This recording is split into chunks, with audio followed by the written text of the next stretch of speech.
lighting and I don't. Yeah, I've got good luck. There we go. Hey, how's it going? I'm doing well, and you? Good.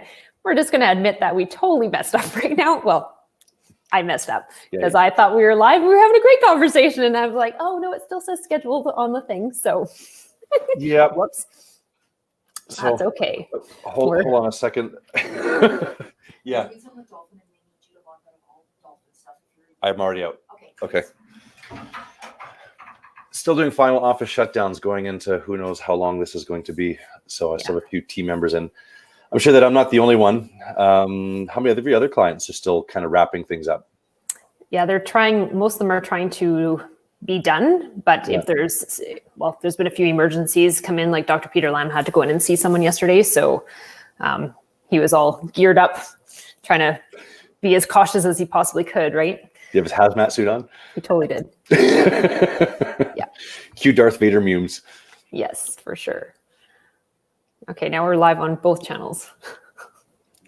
We have a second channel? It's on Facebook and LinkedIn. Oh, so, okay. Yeah. So I'm going to have two windows open here beside us to, like, if people are commenting, then I can be monitoring it. So here we go. Oh, here we go. Yeah, I saw Angela Maroney is live. Popping up on my phone too. I know. It's funny, yesterday when we did our little test run, I started getting text messages and they're like, we saw you. I'm like, no. There's no way to test this stuff without actually seeing it. So yeah, it's pretty funny. It's true.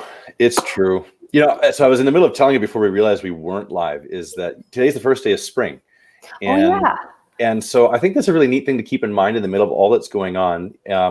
In Iranian Persian culture, today, the first day of spring, is also the beginning of the new year. And in the native tradition cultures, the same kind of symbolism is there, is that at the end of winter, it's really beginning of the new year, because this is when life begins to show itself out again. And the symbology is that the worst is now behind us. It only gets better from here. Doesn't mean that there aren't challenges ahead, but the worst is now behind us. And it just seems so incredibly fitting that we keep that frame of mind right now, that we're having everything being shut down on the first day of spring. And I think that's it's a beautiful thing to keep in our minds. Yeah, it's an opportunity to reset. Hello, Dr. Miral Hassan. How are you doing? I don't know if you could see this, Michael, but Amanda Norris wrote, Major, I'm your biggest fan. And I'm thinking, but what about me, Amanda? Aren't you a fan of mine too? So we were talking about, we thought we were live before, the fact that these reset points, which spring is a reset point, just like everything that's happening right now, is there's opportunities for new things to come along. And we see that throughout history. Whenever these catastrophic things happen, I always think about when the Screen Actors Guild went down, because, you know, there was all these people who were like, oh, we're not going to have television, we have nothing to watch. And then what happened was we had all this stuff come out with reality TV, and everyone like hated reality TV when it started, but it was a solution to a problem that was happening. And now it has revolutionized part of our television system as well. So it'll be interesting to see how this revolutionizes medicine and dentistry and everything else that we're dealing with. You know, what you're saying about the whole idea of opportunity and challenge, I think I know a lot of people know your backstory, but this is even a great chance for you to share a little bit about where your backstory came from and how one career segued you into another career. And when one door closed, it opened up a whole new opportunity, a new possibility. Okay, we can definitely do that. I have to admit, you and I were talking about this a couple of days ago, but like on Sunday night when I was seeing what was coming down and we had Calgary get shut down and everything else, I had a little bit of PTSD, honestly, with what happened when I could no longer practice dentistry, because my career got ended so fast. And I was afraid, like I did lose it all back then. And on Sunday, I was like, oh my gosh, is this happening again, right? And I could see myself exactly where I was at that time as well. And I was pretty afraid. Honestly, my accountant the next morning talked me off the ledge. It was like, Angela, you've survived so many things. Like, calm down. So thank you, Cam Laraway. You're awesome. We're getting lots of love coming in here and people saying hello. So thank you for all that. But yeah, the truth is, you and I wouldn't be sitting here having this conversation if shit didn't hit the fan that many years ago for me and completely sent me into a spiral, which sent me into a completely different life, right? And it takes a while when this stuff happens to realize that it's not the end of the world. I didn't die. Things turned out maybe the way that they were supposed to turn out, and it put me on a completely different path. And for a lot of people who are fearful out there right now that they're going to lose their business or things aren't going to go the way that they had been trying to create for themselves, keep your eyes open to the opportunities, because maybe this is supposed to send you somewhere that you didn't even expect was going to happen. And I know the same kind of thing has happened with you too, Dr. Major. Yeah, I mean, I was thinking about this the other day, especially with it being the whole Persian New Year, first day of spring, solstice or equinox, pardon me. 2 years ago, almost to the day, I remember I was at a really low point and having a conversation with a friend. So a little bit of backstory is I'm a single parent.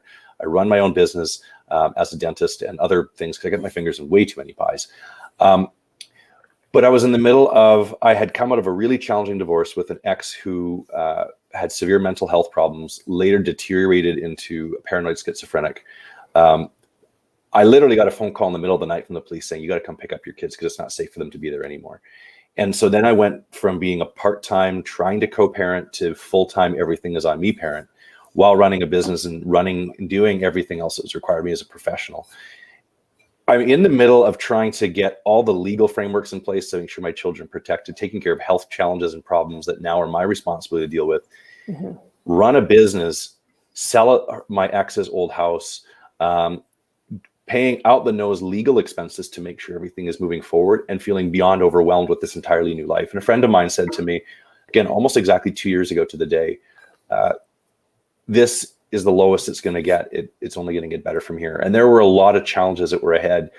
But when I look back at it now, the amount of personal growth that I understand for who I am and what it's allowed me to do and relate to my patients and my clients, because I mean, as an orthodontist, most of the people I deal with day to day are moms. And so my ability to relate to them parent to parent in a whole different kind of way has opened up a different level of trust with my patients. But what's also good to look back on is that what I once thought to be an impossible challenge is now just everyday life for me. And I don't even think twice about it. That while I have different ways of doing things, I'm still feeding my kids, I'm still waking them up from bed, I'm still getting them to school, I'm still teaching them. And now we're leveling up to the next thing while I'm running it from home. Yeah. But this too shall pass, not in some sort of passive way, but in an active looking for opportunity kind of way, knowing that what happened was challenging. But because I chose to look at it from a place of opportunity, it's become the most phenomenal thing. My kids have accelerated in their schooling. I'm doing better in business. My team is more on point than it's ever been in the past, simply because some of these huge challenges come along. And that is a frame of mind that we are going to begin digging into over the next number of these conversations, is how do you get there? It sounds so easy to hear the story that I have, the story that Angela has, and think, yeah, well, they did it. They could do it. But the truth is there's a predictable system that a person can put into place that both shifts your body and shifts your mindset and shifts the world around you, so you can begin to become oriented to the opportunities that are there waiting for you right now. Things that were not opportunities even a week ago that are now opening up a new possibilities, like reality TV show. What's your reality TV show? What is your new opportunity to open up a space where it's never been done before the way it has? And in every possible measure of success that you could define for yourself, that's right there waiting for you if you jump into it. Yeah, and it's interesting because we were talking about, like, whenever I'm in chaos, I always think of everything in terms of poetry. And I had this, like, I was laying in bed Sunday night after like having a little bit of PTSD and going, this is what's happening. It's like I've been waiting for this giant wave that I can see building in front of me to come. And I'm like, I know it's coming. I don't know when it's actually going to hit, but when it hits, it's not going to be fun. And then it was like on Tuesday, it kind of hit for everybody. And now everyone's kind of spiraling out of control. So I think having that anticipation that the wave was coming, plus then actually having the wave hit, duplicates the stress, because, you know, if you didn't know it was coming, it wouldn't be as big of a deal. But the fact that you're building up that anxiety about it doesn't actually help the situation. But in that spiral, we're going to find a way to find our way back up to the top and get the air that we need and get the resources that we need to actually survive and thrive through this. And it's an interesting analogy. And I like the fact that was happening on Sunday night while I was laying there, and then it really happened on Tuesday. I was just like, oh my gosh, yep, this is the world we're heading into right now, and it's very unpredictable. And we acknowledge like this is a sucky time right now. It's not going to be fun for a little while, but everyone's going to get to the other side of this. Yeah, it's true. Yeah, especially if we're healthy as well. Like, be thankful for that. Be thankful you're getting time to spend with your families, and yeah, look at it as opportunity, 100%. So I think some previews, some things that we can be talking about that people can be expecting to hear us talk about over the next number of sessions that we'll be doing this together is what are those actions and mindsets and disciplines that we can begin to do on an everyday basis that really shift who we are so that we can become aware of the opportunities in front of us. That's the first thing, is what you can do for yourself personally. Part of that is going to be, we're talking about risks of infectious disease right now at a whole nother level. Mm-hmm. And so it's going to bring back into focus as one piece of that element, what can we be doing to maintain a healthy lifestyle so that we boost our immune systems too. Mm-hmm. And given that we're both doctors, we'll be able to have some great conversation around the physiology of what's possible. And because both you and I, again, are doctors, I'd like to make sure that we're, as much as we can, keeping some scientific basis inside of here, that mm-hmm. the systems that I developed for myself to learn how to live life as a single parent, when I was at my moment of being overwhelmed, I said, okay, what am I going to do to move forward? And mm-hmm. I literally went on the science and on the research of what do I have to do to put myself in the most powerful possible position so that I can operate at a level that I've never been capable of operating before. And there's science and there's data behind everything that we're going to be talking about. And we'll go into some of that science and some of that data, both mm-hmm. in terms of how you can take care of yourself, how you can lead your teams, because right now you're at a time where people are in chaos. And if you can be a clear-headed voice, mm-hmm. people are going to want to listen. And there's a real opportunity from a place of compassion and a place of empathy to lead in a completely another level that the world is going to need it. And I think the third thing too is I want to make sure we have some openings for people to ask questions. And maybe even every day a question comes up, we can talk through it from our perspectives, bring some science into this, bring some personal experience into this. So Angela, do we have a place where it's good for people to submit questions that you and I can vet through and answer when we're on here? Yes, so on Facebook and on LinkedIn, whichever site you're tuning on to, you can just add a comment, and if there's questions, I'll be monitoring that. So if you see me looking down, it's not that I'm looking at my phone. I'm trying to monitor the feed that's coming in. So there's lots of great comments and people weighing in that, like, I'm a single father as well. I've been looking for a soulmate to get along with each other. Positive message for challenging times. You both are amazing. Thanks for sharing. I'm a single parent too, also challenging divorce with mentally unstable. And I think, honestly, when we look at this stuff, we have to realize that we're all in this together. Even if you think that that person who you admire is all polished and awesome on the inside, they have their challenges that they've been through where they've been in the mud as well and feeling like they're not going to survive it. And majority of people right now are in that mindset right now. And it's scary, especially if your person who would normally be your rock is in chaos as well. And so we really need to look at like what we can do to calm ourselves down and figure out how to get centered, whether you want to be woo-woo about this or not, but even just like finding a point of calm in the eye of the storm, where you can look at the storm around you and go, okay, these are the things I can actually handle right now. This is what I can do that's within my grasp. Some of the stuff is going to be spiraling out of control without us even having any ability to do anything about it. And we just have to accept that some of it's going to happen it's going to happen in a way that we're not predicting. Yep, absolutely. And, we'll even bring a little science into that with one little tip and technique right now is when you're feeling that commotion and chaos, whether you want to call it a woo-woo term like grounded, a simple term can be just reducing your stress levels. Mm-hmm. As an airway guy, that's my thing. One of the common side effects you're going to see with children who have sleep apnea is high levels of stress and anxiety. And really, it's because they're not getting enough oxygen in their body. And so their body goes into this fight or flight mode of thinking, oh God, I'm going to die. I need to be alive. And they go to this struggle place of panic that becomes a chronic state. What you start to find in children who have a lot of inflammatory problems in their airway is that when the inflammation begins to clear up, the anxiety begins to decrease simply because you have more air that's getting back into the body. Now, when you take a deep nasal breath, here's literally the technique you can do right now. If you're feeling like you're spinning out of control, deep nasal breath, and you hold it for a second, you let it out through your mouth. What it does is it brings air through your nose, it fills your sinuses. Now, right there in the center of your brain, you've got the pterygoid plexus, which is a short circuit pathway to get oxygen from your nasal passage and your sinus right back into your brain. When you get oxygen into your brain, boom, your stress levels come down, and we can call it grounded. Mm-hmm. Yeah, and it's funny, in many times in my life where I've been looking, like when I'm stressed out, just paying attention to when I'm breathing. Like I've had friends being like, you're holding your breath, or, you're breathing through your mouth and that kind of thing. And the minute you start actually breathing through your nose, it slows everything down, and you actually, you feel a whole lot better. Your brain starts to wake up and everything. And if you do that, like beyond the stress part of it, but even when you're exercising, if you could be exercising and keeping your mouth closed and trying to breathe through your nose, it's actually hugely helpful as well. It's true. So any other little tips and tricks we can give for today, or do we want to open it up more for getting some questions in? Do we have anything that's come in so far? More, it's just comments on what we're doing. So okay.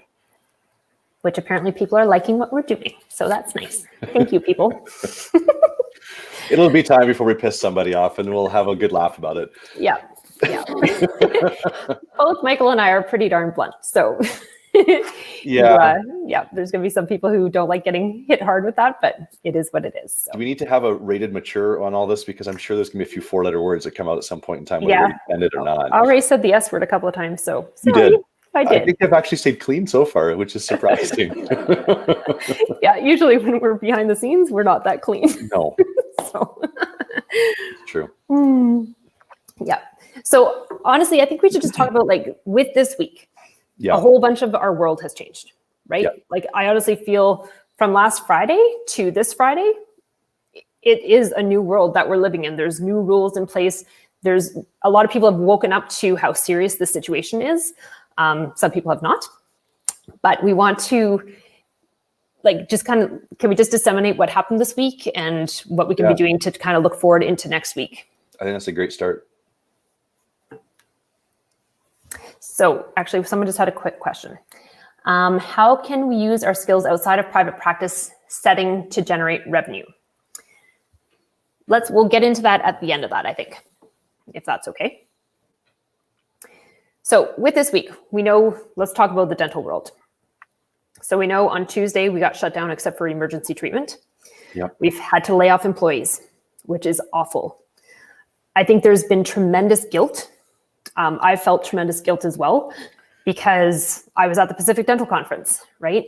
And I got exposed. I had minor symptoms this week. I had to call people and tell them, like, I've had symptoms. I may have exposed you. One of my dancers actually got really sick as well. So there's the guilt for the dentist that they're like, well, we were told that we should keep working, and now we're afraid that we've contributed to the problem. Now they've had to lay off employees. So there's huge, massive guilt with that they're affecting people's livelihoods.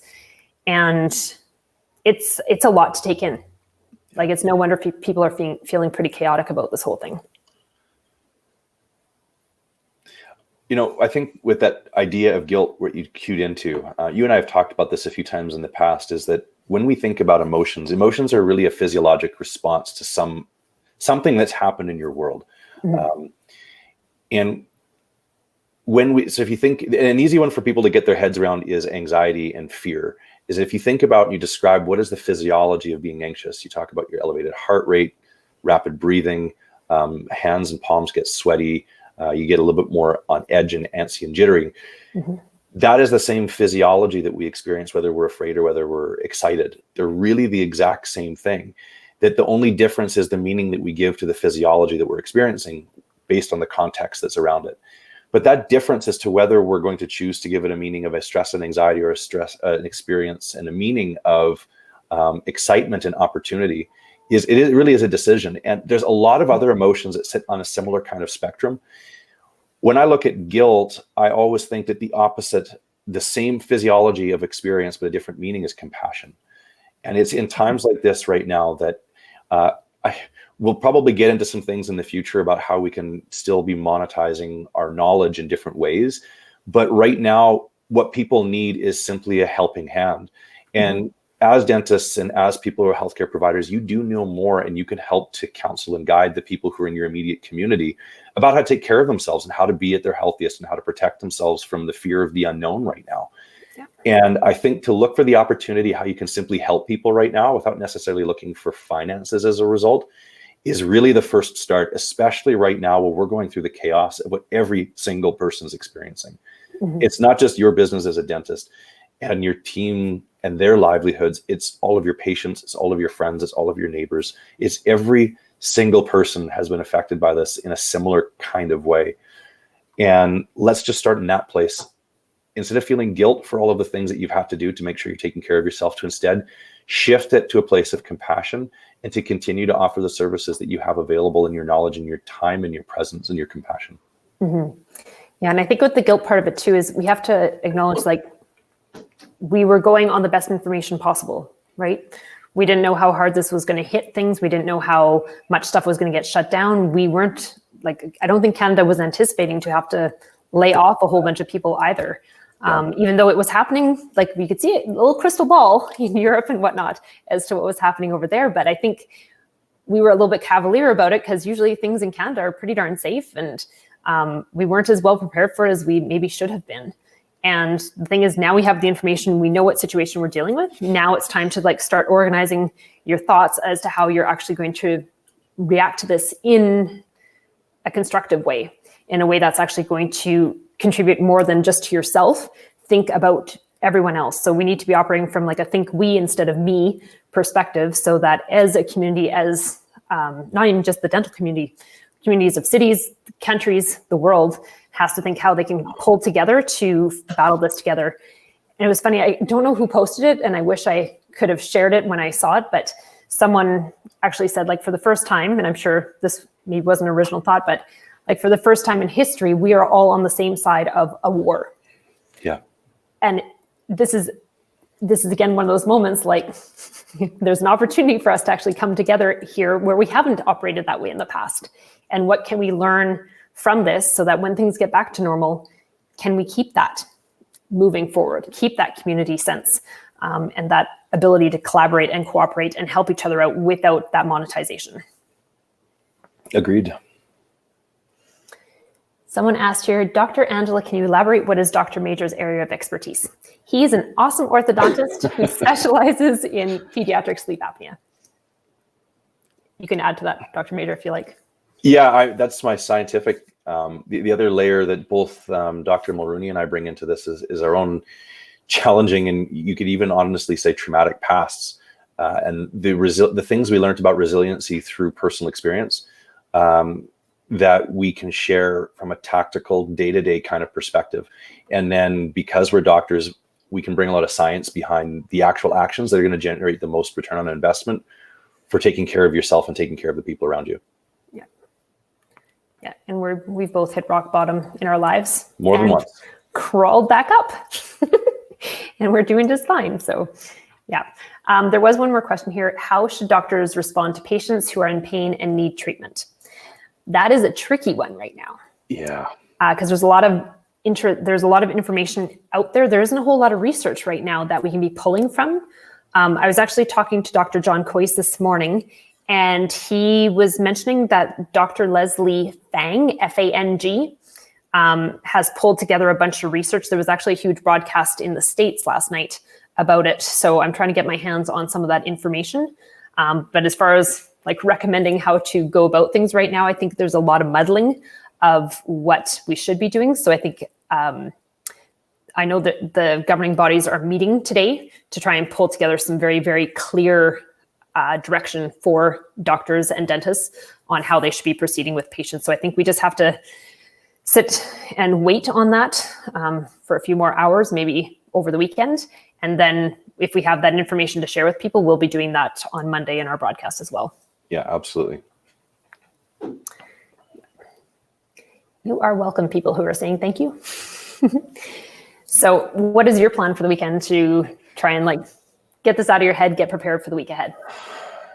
Gosh, I don't know. It's weekends for me are usually family time. So it's not that hard to be distracted. And that's been my routine for a couple of years now, is that I pretty much put everything on hold on the weekends and spend time with my kids.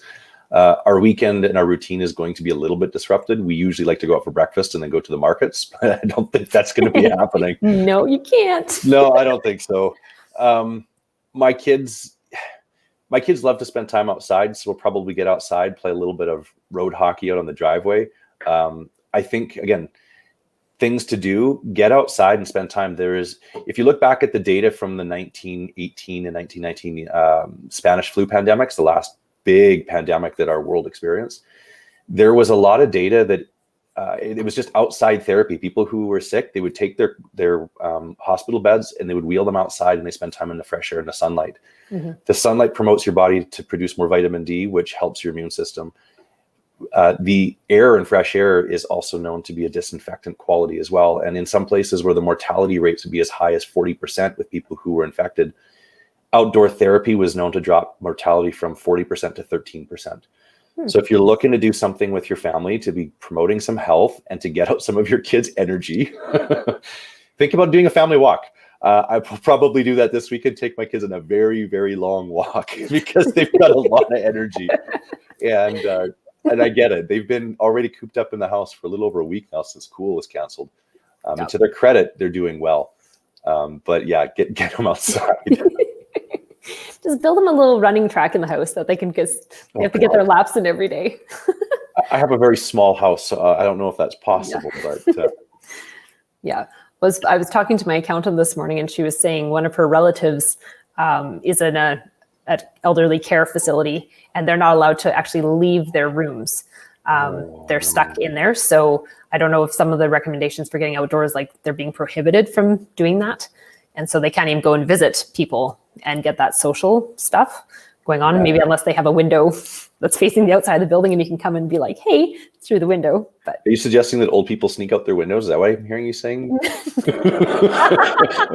Yes, they tie the bed linens together and like sneak out. No, that's not what I'm saying at all. Pretending that they're 14 years old again? Yeah. Oh my gosh, yeah. So yeah, for the weekend, I think if people can try and just chill out, maybe tune out a little bit from the news and the social media, obviously keep yourself informed, but don't be like glued to everything because, maybe the worst has happened. Maybe it's not happened yet, but a big worst thing has happened right now for us to kind of just like sit back and let it wash over us and figure out how we're going to deal with this going forward. Yeah, agreed. There was one more question on here. Can you elaborate more on how to relax and focus on what matters most, breathing and visualization? You know, I have a daily practice where every single morning I just get up and I spend about 15 minutes or so meditating. Now, whether you want to make it a spiritual thing or not, I don't really care. It's just the practice of breathing and the awareness of breath, the awareness of sound that's around you. You can't really think about anything else. You become present in the moment and you only think about what's here and what's now. And that's one thing that I do an awful lot. Now, whether you want to start thinking about the things you want to do in that day, things that are ahead of you, and visualization, that can be your plan and your practice. And I think there's value in that. But the simple practice of getting your oxygen levels in your body up, decreasing oxidative stress, therefore decreasing cortisol and decreasing your body's physiologic response to the challenges that are in front of you so that you are clear-minded to take concise and direct action is really what I'm thinking. The second thing that I do on a daily practice for myself, and I've got my children doing right now too, is we all do gratitude journaling every day, because the truth is that it is challenging times. And even for my kids, it's challenging too, that they don't get to see their friends all the time and they don't get to go out and play the sports that they're used to playing. Right. Their usual routine is entirely thrown out the window. So for them to be able to pay attention, even though things kind of suck right now, there's still good things that are happening. Yeah. And it brings their attention to what is good in their life right now. And it changes the way that their memory is going to be formed of this time, so that they'll look back on this. All of history is going to look back at this as a defining moment of humanity, how we acted, how we responded. Yeah. And if we can equip our children with a memory of these challenging times as being an opportunity and seeing that there's always good, no matter how hard it gets, I think that might be one of the greatest life lessons we can teach our children, especially if we're doing it ourselves too. And we can begin to program that inside of ourselves through this challenging moment.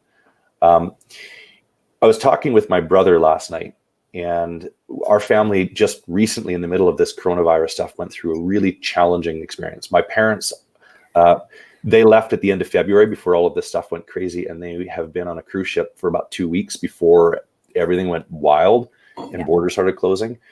They were on a cruise ship where they were no longer allowed to get off when the Canadian government issued them a saying, hey, you got to get home. and they didn't have enough food and supplies really either. So they started going to the next port and were told they were going to be denied food and fuel. With the helplines that our government has set up in place and reaching out to our MPs, my brother and I were able to get things going, and the Chilean government said, yeah, we're going to allow them to get the food that they need and the fuel. So now they can at least take the boat. This just happened in the last 36 hours, 24 to 36 hours. Okay, yeah, because we talked 2 days ago and it was like they're being denied everything. Which is almost like leave you guys out in the middle of the water to die. So. Pretty much, and that just shifted. And so I was talking with my brother about this when we really still didn't know what was going on. And I got a phone call from, I think this is almost exactly 2 days ago. And he was an emotional mess. And he said, listen, I just got to talk to somebody. A year ago, about 14 months ago, his daughter was diagnosed with a brain tumor, his 6-year-old daughter. And he remembered feeling so incredibly helpless in that moment when he's like, this is my daughter. What the heck am I going to do for her? And they got through it, and she was successfully treated. She's doing perfectly fine today. But he had that moment of like, I can't do anything. And it feels like even what I might be able to do is so useless that what's the point? Yeah. But he did it anyway. And his daughter came through the other side. And I reminded, and he said, I feel that way. And I was able to remind him, look, everything worked out perfect with your daughter. Let's just keep taking the same kind of action right now with our parents. And we found out, 36 hours later that everything is looking in the right direction again for our parents. So I talked with them on the phone last night. I wanted to remind them, like, you know what? These are the kinds of life experiences that you've hit rock bottom and you've experienced coming out the other side okay.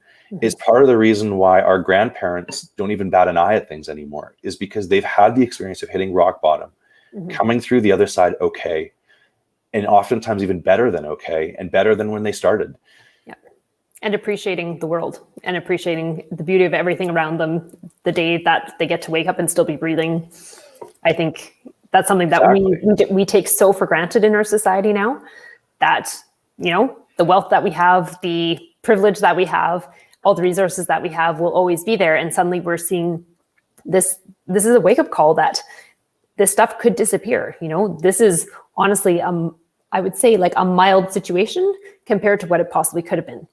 Like, it's not affecting the whole population. It's not going to wipe everybody out. Unfortunately, it's affecting part of our vulnerable population, but things could be so much worse than they are right now. Absolutely. And I'm thankful for that. I'm trying to be protective of those who are vulnerable for this, but there is some sort of silver lining to this as it is right now. Yeah, even if it's as small as knowing that children seem to be almost unaffected by this for the most part. Like, how is that not a saving grace, an amazing thing to be grateful for right now? Yeah. For sure. There was one comment here actually from Dublin. That's where my grandma's from. You said, we've had a very purple and orange sunset this evening, out watching that here in Dublin. Very relaxing on the mind. Beautiful. Yeah, and he had a couple little suggestions here for the kiddos. So get children to write a story about their friends, get newspaper clippings, and get children to make a time capsule when they return to class and open it in 50 years' time. I like that. That's a great idea. The time capsule is a great idea. Yeah. I hadn't thought of that one. I think I'm going to do that one. Yeah. Keep the kiddos entertained, but also do something that is going to have an impact on their life moving forward.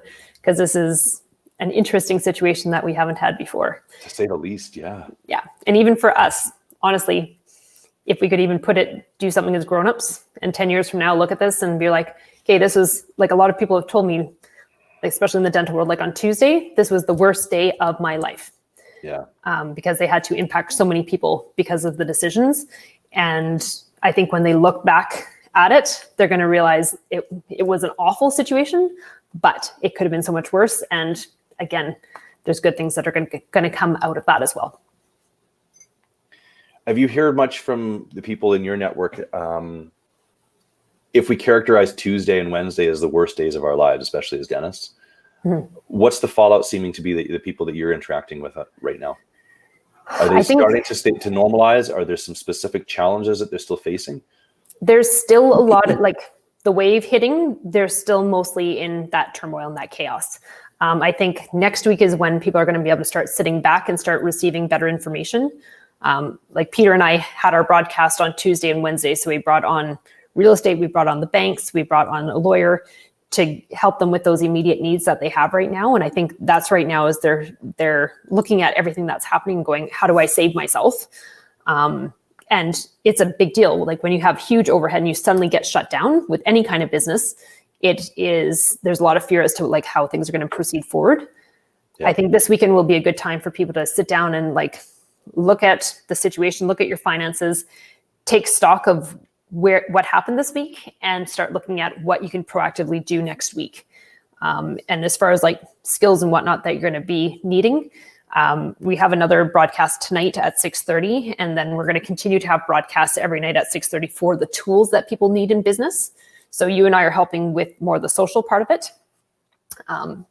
But if you need like the business tools of it, Peter and I are going to be paneling that as well, so that we can help people in both sides of that, because we know the business community is struggling with those tactics, but they also need the emotional support. Absolutely. And it's a two-pronged approach. Care for the people, care for our businesses. We need them both. Yeah, exactly.